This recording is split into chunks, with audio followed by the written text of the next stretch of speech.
A young girl in need of a job was able to find work as a babysitter for a couple who lived in a large, isolated old house. They were going out to see a movie that night and left a teenage babysitter in charge of their 2 young children. The babysitter put the children to bed when it got late and went downstairs to watch some television.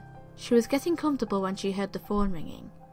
When she answered it, all she heard was heavy breathing by a man asking, "Have you checked on the children?" Freaked out, she hung up the phone, trying to convince her that it was just someone playing a practical joke on her. She went back to watching television, but about 15 minutes later the phone rang again. She picked up the receiver and heard hysterical laughter from the other end of the line. The same voice asked, "Why haven't you checked on the children?"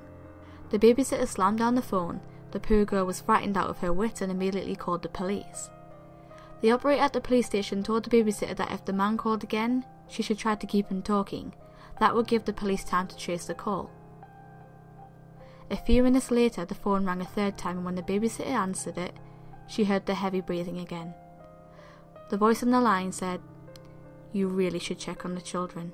The babysitter listened to him laugh hysterically for a long time. She hung up the phone again, and almost immediately it rang again. This time it was the operator from the police station who yelled, "Get out of the house right now. The calls are coming from upstairs." The babysitter dropped the phone in shock, and suddenly she heard heavy footsteps walking down the stairs. Without pausing for a second, she ran out of the house as fast as her legs could carry her.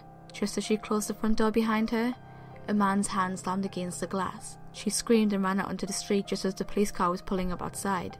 The police searched the house and found the 2 children upstairs, hiding in a closet, crying uncontrollably.